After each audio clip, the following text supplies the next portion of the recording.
ายดีเช่นเคยเนาะสวัสดี14ทุกคนมันนี้สิออกลาคือเก่าเนาะพาสิไปเบิ่งต้นดอกทองเห็นเฮายิงมื้อนั้นเนาะมันสิเข้าบ่เข้าให้ยิงเนาะไปเล่นไปหาเบิ่งก่อนว่าสิได้จักแต้มเนาะแล้วก็มา2คนมากับหลาน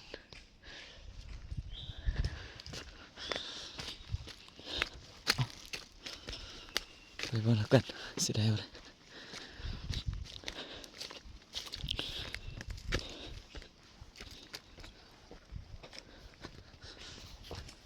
มาฮอดต้นแล้วเนาะนกเข้าอยู่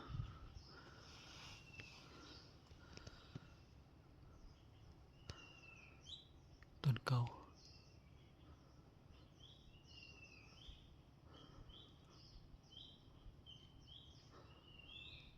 เอาถ่ายรถเบิ่ง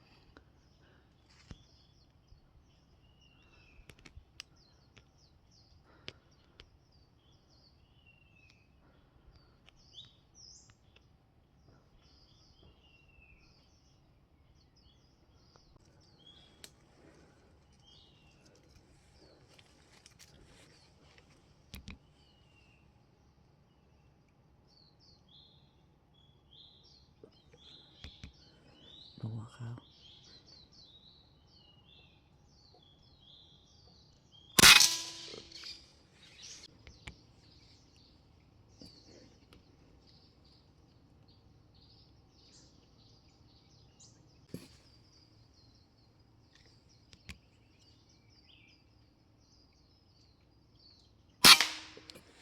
เรียบร้อย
เรียบร้อยแล้วตัวเล่น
บ่ไหวเลย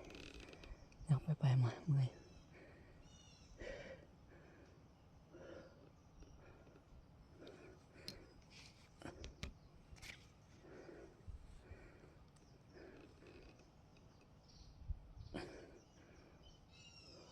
บ่ไหว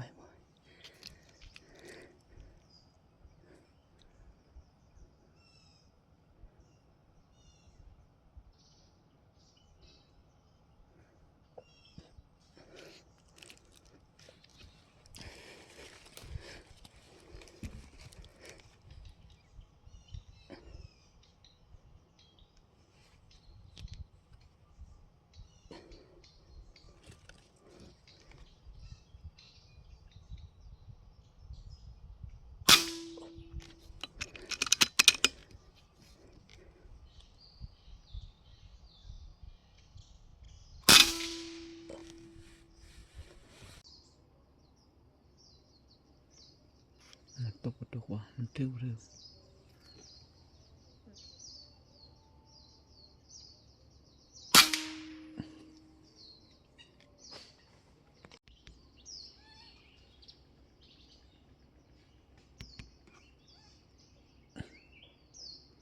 ตกกันเล่น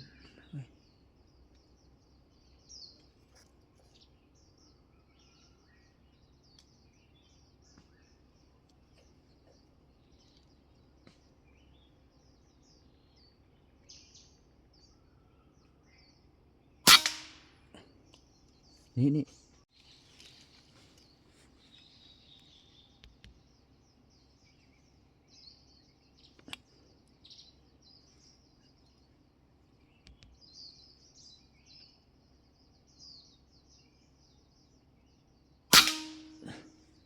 นี่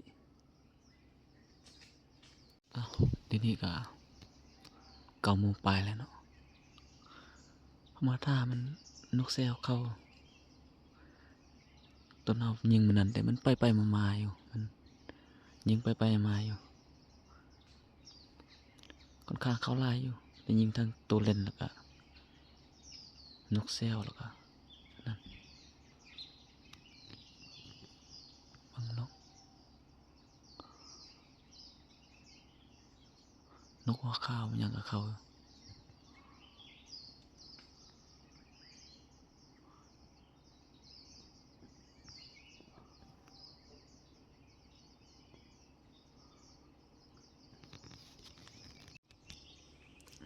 นกหัวข้าวเขา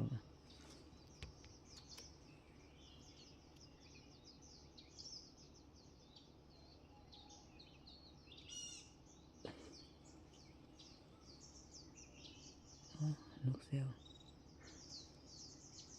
2 ตัว 3 ตัว1 ตัว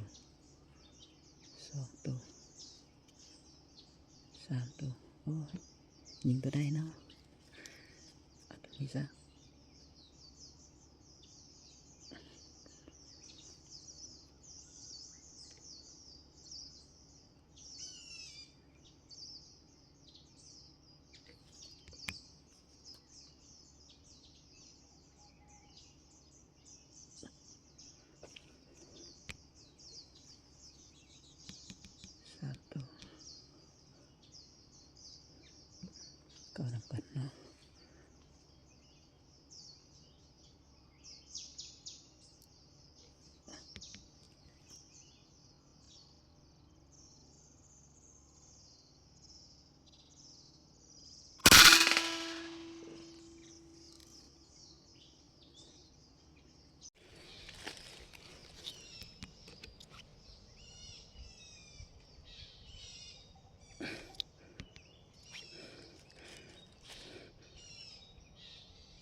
นี่พ่นก็น่าอีกเสื้อ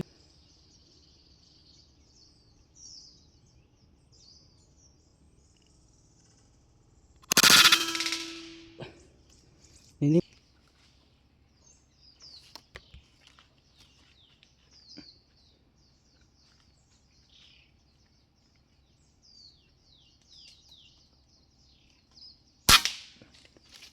่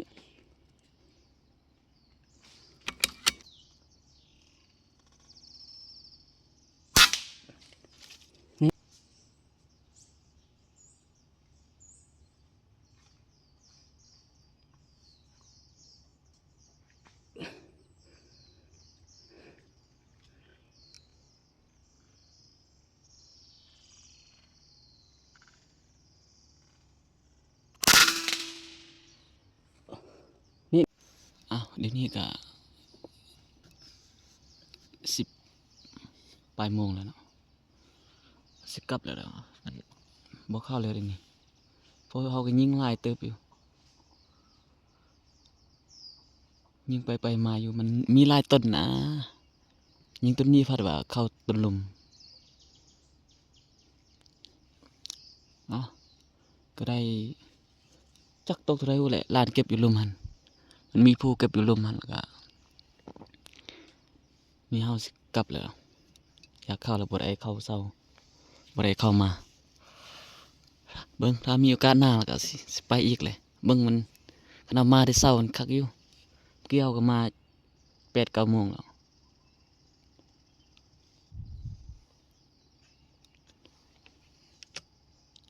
ตัวก็เล่นก็ได้ยิงอยู่นกแซว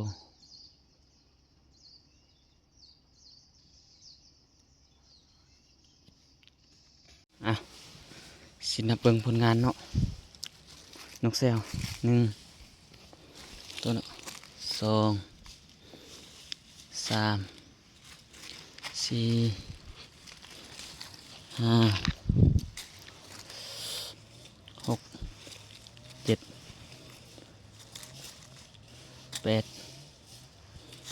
8ตัวนกแซวเนาะนกแซว8ตัวแล้วเรือนนั้นมันนก1 8 9 10 11 12 13 14 15 16 17 18 19 20 21 22 2323 เต็ม23 เต็มเบาๆเนาะ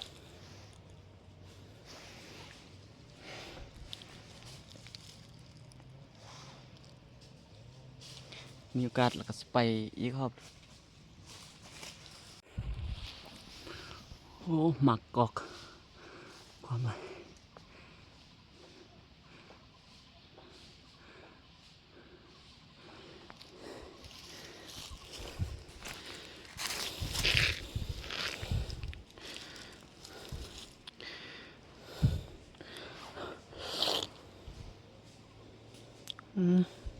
หวานมัน